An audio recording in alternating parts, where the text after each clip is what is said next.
This is the Kilted Texan, and today I'm going to show you how I installed this VIOFO A139 camera in my ID.4. It was a bear, but we got her done. And this is the USB-C hardwire kit for my dash cam right here. And what I did is I've got it set up where I'm going to do these, I think it's called add a fuse or add a circuit or something like that. So what those do, this is a separate piece. So I bought the hardwire kit for the cam, and then I went in and I got these add a circuit, and it was just a packet of, I think, 9 of them, and it actually did come with fuses.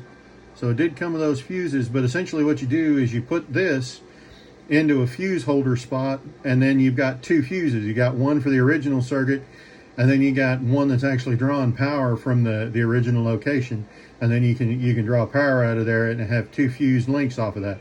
So I'm going to go ahead and solder these up to the end of these links. So the first thing we're going to do is we're going to clip these wires down, and we're going to tin them up. And I've decided I'm going to use it is an ATO fuse. I think I picked one out here. I'll tell you what it is here in a little bit, but an ATO fuse for the always on power, and then one of these little mini fuses for the accessory. I think I picked one out that's going to be on when the actual ignition is turned on, because you need one for constant power for the camera, and then one that'll actually tell it when it's on and off so that it knows when to enter parking mode and all that good stuff. Okay, well, there's the battery to the big fuse, the accessory, the small fuse, and then the ground. And I'm going to go ahead and put that shrink wrap over it. And don't forget your shrink wrap, because otherwise you'll be disconnecting and reconnecting again to put the shrink wrap on it. But I'm going to go ahead and get this shrink wrap on here and seal her all up. And now that these are all sealed up, we can go put them in the car. Now we need to get this fuse panel off, because we got to get in here and find out exactly where we're going to be putting these things. Now I think on the owner's manual, I believe it's like page 272, but I'll verify that and we'll show you where I'm going to look at actually adding these things. But we need to pull this off. And trust me, it takes a hand. Ugh. So that does take a bit of a hit, and it won't break nothing, just you gotta get in there and mean it. But that's where we're going to be adding in these fuses. So let's open up the owner's manual and we'll figure out where exactly we're going to put them. Like I said, page 272 is where this stuff starts, but the actual fuse panel map is going to be on page 274. Let's look at this page. This shows that a 20 amp ATO fuse at location number F52 is a cigarette lighter. Now we normally plug our stuff into cigarette lighters, so to me that sounds like a good idea of a place to go ahead and put this. So let's see on here what F52 is. Okay, looks like that's a big dude. So okay, yep, that tracks. And then we need a mini that'll work. So let's find ourselves a mini. Really, I think any of these will do. A little mini control for air conditioner, heating, fresh air. So F43. We'll figure it out here. Let's identify one and we'll get them plugged in. So what we got going on in here is So what we got going on in here is we need access to this area up in here. So let's see what we can do to get in here.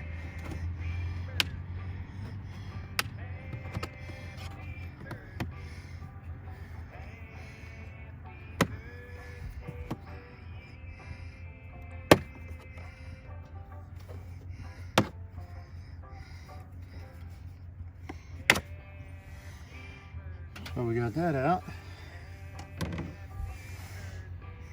Now we should be able to come in through here and get right in there. 0.00019073486%.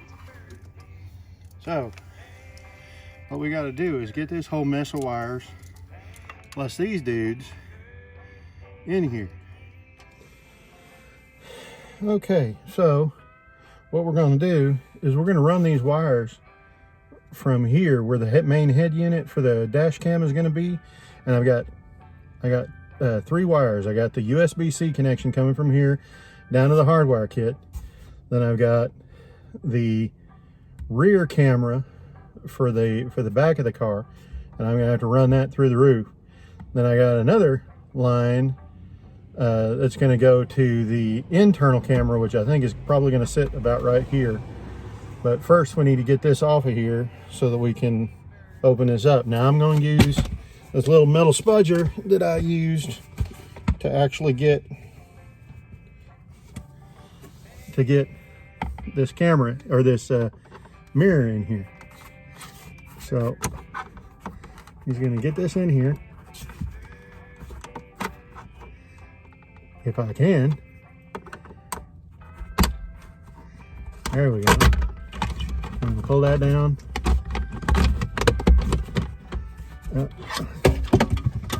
That's one way to get it down. And then again, slide forward, and then we'll take this off this way. Okay, so we are going to run the wires from here all the way up through here. Now the other thing I'm going to do is I'm going to bundle them together. Now bundling them together just makes it easier to work with. Now I'll probably actually run them straight through here, leave a little bit of slack to kind of mess around up in here, and then I'm probably going to have to go ahead and clearance one of these deals up here so that I can get it to fit all nice and come through nice and easy. What I'm going to do is I'm going to run it up behind this headliner. So I'm going to bundle those 3 wires together just with some zip ties, just to make them easier to manage, and also to make them easier to get behind this airbag, because you don't want to put those wires in front of that airbag. You don't want to hinder the airbag operation. So I'm going to do that, and I'll be back with you. Okay, now I finally got that routed through up here, and I just kind of tucked them along here. This pulls out pretty easy, and I had to kind of run them down through here and then pull out this trim right here. Now this comes out, this is a bear and a half, let me tell you. That is some tight trim. It does not want to come out of there. I think it's back together pretty good, but it pulls straight down. This trim pulls down, and these things actually kind of like mold together as it goes. But I did get that wire behind it. This is the power wire, the hard wire down here. And this right here is that regulator.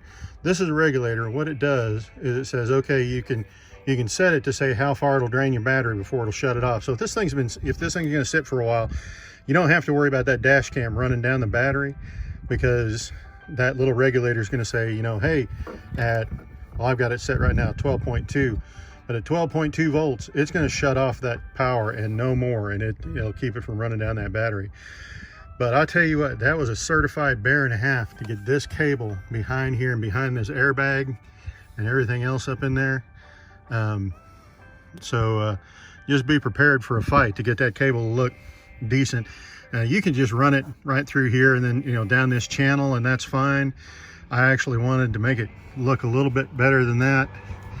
Now you've got to kind of work this back in here, and if you'll notice, this little piece right here, I need to get that back up underneath, and yeah, it's going to take some work to get this thing back in normal shape. But you know, so like I said, be prepared for a fight unless you just want to kind of run it down the side and have some visible wires. All right, so what we'll do is we'll go ahead and ground it first. And this looks like a 12 millimeter, but the 12 won't fit.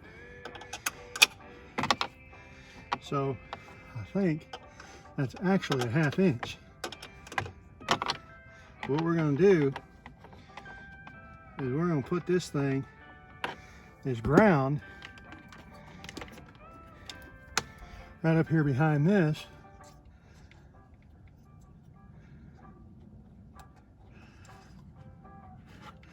Now, looks like we're going to have to pull that all the way off. That's fine.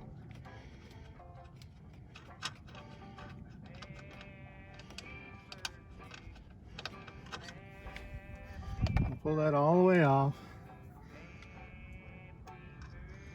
Put that on here. Looks like we're going to have to open that up. After we open it up, she dropped on there pretty good. But she's pretty stout. And she was right up against there. So we're gonna put this on here. And we could probably do better with a socket, but that's okay.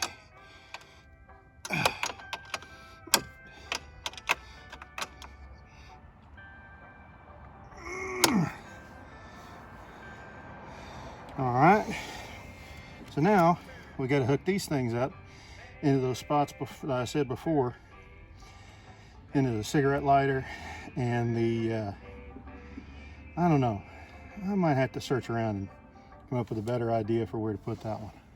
Okay, so we got that hooked up, and then got this hooked up into the TV, or into the telephone. That there, and then that one down there. Here. That one down there is a cigarette lighter. And then that one is to the telephone. Now I'm hoping I got that right, and then it'll shut off and work as I expect. But I am prepared for that not to work, so enjoy. So we're gonna button up all these wires over here and hide them down in that little well and button all this up and make it look pretty again. I'm gonna zip tie that all together. Now we're gonna put these panels on here and kind of button it up.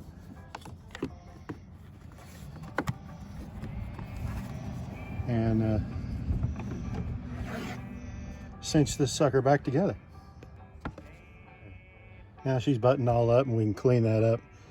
Maybe a little Armor All or something like that. Make that look a little nicer and less dirty like my feet. Got these wires coming over here. We have verified that USB-C does work. Now I don't know if it works the way I expect, you know, with the key off and the key on and all that other good stuff, but at least it does work.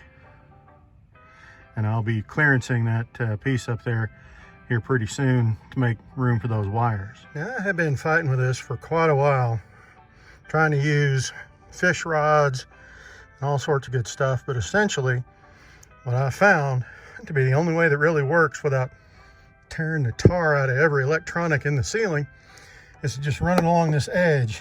And essentially I'm having to use a trim tool to kind of cram it down here in this edge. As you can see in the back, I have thoroughly detached everything, and I still can't get that rod to go through there to where I can find it. So just fishing it along the edge and using that trim tool to kind of stuff it back in there is going to get you to that back end. And coming around here, essentially this right here, around this airbag, it just pulls right out, and then you just got to stuff it right back in and then pull the trim, the weather stripping back over it to kind of seal it in place. Okay, now that the cable's back around here, and that is my blood. Now that the cable's back around here, it's going to run up through this side, up through here, and essentially you can pull these down because these have a little tab on this side. Essentially you get up there with that spudger, pop that tab, and then it folds down out this way. Then I'm going to probably go get a coat hanger to run that through there, and then run it up in here, and then actually attach that camera to the back glass. So let me go get a coat hanger and we'll see what happens. It's got a bit of a gotcha here. See these here? These little clips. Let's see. I can just pull that out.